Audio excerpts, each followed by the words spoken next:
Mesdames et messieurs, bonjour et bienvenue dans une nouvelle vidéo. C'est votre poteau Trafi, une fois de plus. Vous savez ce que ça veut dire quand je suis assis comme ça. Quand je suis assis comme ça, je suis en mode grand coach mental. Je suis là pour vous donner des tips, des encouragements, pour vous aider à aller chercher ce que vous voulez absolument obtenir, c'est-à-dire devenir joueur de football professionnel, les gars. Une vidéo très importante, comme toutes les vidéos que je vous fais, bien évidemment. Donc n'oubliez pas déjà de mettre un like sur cette vidéo, de mettre un petit commentaire.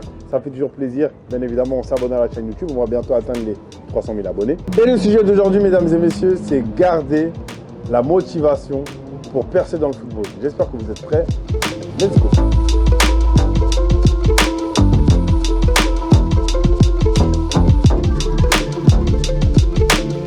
Alors, percer dans le football, déjà, qu'est-ce que ça veut dire, mesdames et messieurs, hein? On parle forcément de devenir joueur de football professionnel, de jouer à haut niveau. Là-dessus, on est tous d'accord. Donc, règle numéro 1, première chose, on va le faire en 3 étapes. Première chose très importante, les gars, c'est arrêter les remises en question. Arrêtez les remises en question, pourquoi? Parce que les gars, je vous le dis, je suis passé par là et je vous jure que ça peut vous tuer. Il y a des moments où vous allez juste poser comme ça, vous allez vous dire, ouais, peut-être qu'en fait, je suis pas fait pour être pro. Ouais, peut-être qu'en fait, je suis pas assez bon. Ouais, peut-être qu'il manque ceci. Ouais, peut-être qu'il manque cela. Ouais, peut-être que j'aurais dû plus faire ça. Non, arrêtez. Au bout d'un moment, il faut juste arrêter les remises en question et il faut juste bosser. Ça, c'est la première chose. Pourquoi? Parce que les remises en question, en fait, c'est jamais positif. C'est jamais positif et c'est la vérité parce qu'à chaque fois que vous allez sortir d'un match ou d'un entraînement, la seule chose que vous allez retenir, c'est ce que vous avez fait de mal. Donc il faut arrêter les remises en question et il faut arrêter d'être dans des périodes, ou du moins pas arrêter, mais faire en sorte que ces périodes-là de remise en question soient très courtes. Parce que pendant que vous êtes en train de vous remettre en question, il y en a d'autres, eux, qui sont en train de se motiver et qui sont ultra déter. Et elle est là la grosse différence. Ça peut vous arriver, vous êtes posé comme ça, vous allez vous dire, ah non, peut-être qu'en fait, j'ai pas de niveau. Peut-être qu'en fait, j'ai pas de niveau. Peut-être qu'en fait, voilà, je suis pas fait pour le football. Peut-être que, je sais pas, alors que juste parce que vous avez, je sais pas, vous sortez d'une mauvaise séance ou vous sortez d'un mauvais match, et ben vous allez tout remettre en question et ça, c'est pas bon, les gars. C'est pas bon et ça s'applique à tous les aspects de votre vie. Il faut arrêter de croire que vous êtes fait ou que vous n'êtes pas fait pour faire quelque chose. La seule et unique personne qui peut vous dire, tu n'es pas fait pour ça, c'est vous-même. Sauf que si vous le dites, vous allez y croire et c'est ce qui va se passer. Le cerveau, il fonctionne comme ça, malheureusement.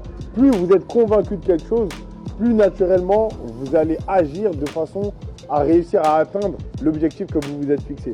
Et plus vous vous dites l'inverse, plus votre cerveau il va se conditionner en fait. C'est ce qu'on appelle le conditionnement tout simplement. Donc il faut conditionner votre cerveau à vous dire hey, je suis fort, je peux le faire et je vais y arriver. Et il ne faut pas le conditionner à se dire ah peut-être que c'est chaud, ah peut-être que ça devient compliqué, ah peut-être qu'en fait c'est pas fait pour moi. Et le plus gros problème où ça peut vous amener, la chose la plus mauvaise que ça peut entraîner, c'est le comparatif. Et c'est ce qui nous amène du coup à cette deuxième partie, ce deuxième argument, cette deuxième chose qu'il faut arrêter de faire. Et cette chose qu'il faut arrêter de faire pour garder la motivation, pour percer dans le football, c'est arrêter de se comparer.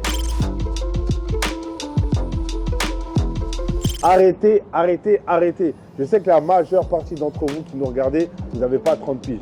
Je sais que si vous êtes beaucoup composé de jeunes, vous devez avoir entre 14 et 18, 19 ans ou 20 ou peut-être plus. Mais dans tous les cas, s'il vous plaît, je vous demande vraiment comme un service. Parce que je me rends compte quand je fais des séances avec des jeunes que je m'entraîne et tout, arrêtez de vous comparer. Arrêtez de vous comparer les gars, arrêtez. La seule et unique personne avec qui vous devez vous comparer, c'est vous-même de la veille. Ok, est-ce qu'aujourd'hui je suis meilleur qu'hier? C'est tout. Il faut arrêter de vous dire ah ok merde, moi j'ai 16 ans, un tel il a 16 ans, il est beaucoup plus fort que moi, il est déjà là, moi au même âge, je suis là. Ah ok, donc c'est mort pour moi. Parce que c'est ce que votre cerveau, il va se dire naturellement. Il va se dire, ah ok, non, c'est mort. Il a trop d'avance sur toi, c'est mort. Ou bien vous allez vous rendre compte de la différence qu'il y a entre vous et des joueurs de votre âge. Et vous allez vous dire, ah ok, donc déjà pour en être là où il est lui, il faut que je rattrape tout ça. Et ensuite, il y a encore un autre travail à faire pour passer pro. Si vous n'avez pas la mentale, si vous n'êtes pas déter pour le faire, bah dans ce cas-là, les gars, voilà, arrêtez juste de jouer au foot. Arrêtez juste de jouer au foot et faites autre chose. Sauf que moi, ce que je veux, c'est que vous soyez des tueurs au niveau mental, que vous soyez des mecs ou des demoiselles indestructibles. Il ne faut pas que une personne que vous voyez qui a le même âge que vous, ou le même profil que vous, ou qui joue au même poste que vous la regardez et vous vous dites ah ouais non merde, elle est trop forte cette personne comparée à moi. Ah ouais non zut, c'est pas possible, il y a trop une grosse différence, je peux pas combler ce fossé. Non, arrêtez de vous comparer. Ok, il y a quelqu'un qui est plus fort et alors? On parle de devenir joueur de football professionnel. Il n'y a pas un niveau standard à atteindre pour devenir joueur de football professionnel. Tu as des joueurs de football professionnel ultra forts, Tu as des joueurs de football professionnel un peu moins forts, tu as des joueurs de football professionnel beaucoup moins forts que d'autres. C'est comme ça. C'est comme ça, c'est la magie du football et c'est la raison pour laquelle on aime ça. C'est que tout le monde, entre guillemets, vous m'avez compris, peut devenir joueur de football professionnel. C'est pour ça qu'on l'aime. Donc arrêtez de vous dire, si un tel est plus fort que vous, c'est que pour vous, c'est mort. C'est chaud. C'est pas possible. Vous savez pourquoi? Parce qu'il y en a d'autres qui, eux, vous regardent d'en bas et qui se disent, en vous regardant jouer, ah merde, lui, il est plus fort que moi. Lui. Ou elle est meilleure que moi. Et ça, il faut arrêter. D'accord? Il faut arrêter de vous comparer parce que se comparer, c'est toujours rabaissant. On cherche toujours à savoir, quand on se compare, là où la personne est meilleure que nous et jamais là où nous on est meilleur que la personne. C'est toujours ah merde, il va plus vite que moi. Ah ouais, il fait des meilleures passes. Ah ouais, il a une plus grosse frappe. Ah ouais, mais qu'est-ce que ça veut dire? Si ça se trouve, tu es plus technique, tu as un meilleur jeu de tête, tu as une meilleure vision de jeu, tu fais les meilleurs choix. Ça veut rien dire au final. D'accord? Enfin, vous m'avez compris quand je dis que ça veut rien dire. Donc juste arrêtez de vous comparer parce que ça a une notion très négative sur votre mental, sur votre motivation et sur votre détermination. Vous comparez pas. Et s'il y a une seule et unique personne à qui vous devez vous comparer, c'est vous. Tout ce que vous devez vous dire, c'est ok, est-ce que j'ai fait un meilleur entraînement que la semaine dernière? Est-ce que j'ai fait un meilleur match que la semaine dernière? Parce que dès que vous vous comparez à vous-même, c'est là que vous pouvez vraiment évaluer votre niveau de progression. C'est là où vous pouvez voir que vous avez progressé, tandis que si vous vous comparez à d'autres, tout ce que vous allez voir, c'est vos lacunes et vos défauts. Et en parlant de défauts, mesdemoiselles et messieurs, ça nous amène à cette dernière partie qui est garder en tête ses objectifs et travailler pour les atteindre. C'est une phrase ultra bateau, mais je vous la répéterai à chaque fois. D'accord? Il n'y aura jamais une vidéo un peu talk, motivation que je vais vous faire sans vous parler de la notion de travail. C'est comme ça parce que c'est un truc que je dois vous rappeler. Rien n'arrive tout seul. Rien n'arrive tout seul. On ne vous donnera rien, il faudra aller le chercher et c'est comme ça. C'est la dure loi du football, c'est la dure loi du sport aujourd'hui. Le football, c'est une discipline. Quand vous êtes dedans, dès que vous arrivez à passer le cap, vous êtes sous les lumières, vous touchez des sommes astronomiques. Je le sais parce que j'ai des amis à moi qui sont footballeurs professionnels. Je ne vais pas dire leur nom sinon vous n'allez pas me croire. Mais c'est un autre monde. C'est vraiment un autre monde. Et si vous n'êtes pas prêt pour y accéder ou si vous êtes mal entouré, ça va forcément vous faire défaut. Donc, encore une fois, gardez en tête vos objectifs et travaillez pour les atteindre. Mes objectifs, c'est de devenir footballeur professionnel. Donc, je bosse pour devenir footballeur professionnel. Je bosse tout ce que j'ai à bosser. Ah, je ne suis pas assez rapide, je tape ma vitesse. Ah, je ne suis pas assez ceci, je tape cela. Ah, mon point fort, c'est ça. Eh bien, je vais le taper encore plus pour être genre imbattable là-dessus. C'est tout ce qu'il faut. Travailler. Je sais que je vous le dis à chaque fois, mais je vous le redirai à chaque fois parce que c'est ultra important. Je pense qu'il y a un mec comme moi, je sais que je suis personne, mais comme moi qui vous le rappelle, une personne qui est passée par là, une personne qui se remettait en question, une personne qui se comparait tout le temps et une personne qui, au fur et à mesure du temps, a fini par dévier ses objectifs et les perdre de vue.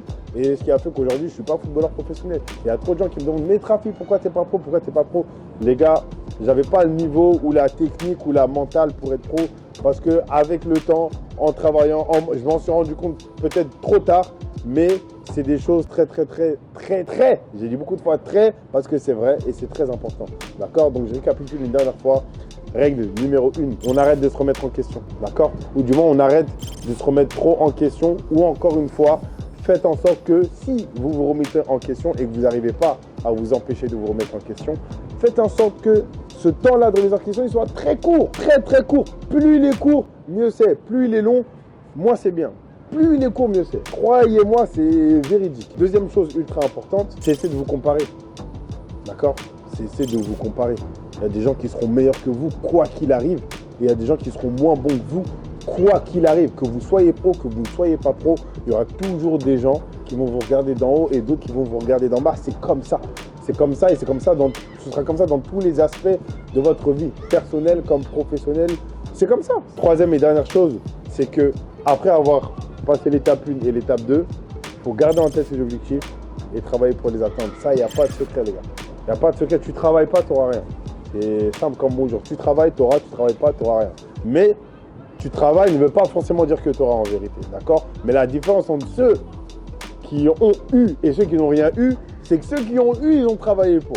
Elle est là la grosse différence. Donc voilà, petite vidéo motivation en espérant que ça vous plaise, en espérant que ça vous aura inspiré ou que ça vous aura remotivé à bloc pour cette fin de saison, enfin pour ce nouveau début de saison, pardon, parce que là, les championnats vont bientôt reprendre. Personnellement, je vais me remettre aussi dans le foot à 11. Je ne vous l'ai peut-être pas dit, mais j'ai créé un club de football à 11. Donc s'il y a des gens basés en région parisienne qui souhaitent rejoindre le club, c'est AK pro.fc sur Instagram. Tout sera indiqué, vous avez juste à nous follow. Et puis voilà. En attendant, vous likez cette vidéo, vous vous abonnez, vous commentez, hein, histoire de me dire Trafi, merci. Voilà, juste un merci, c'est amplement suffisant. On met un like, on s'abonne, on prend soin de soi, on follow bien évidemment Unisport sur les réseaux sociaux. On va checker le site si on a besoin de nouveaux produits parce que évidemment il y a de tout chez Unisport. Tous les produits dont vous avez besoin, vous ne manquerez jamais de rien pour être prêt pour la nouvelle saison. Vous prenez soin de vous et je vous dis ciao.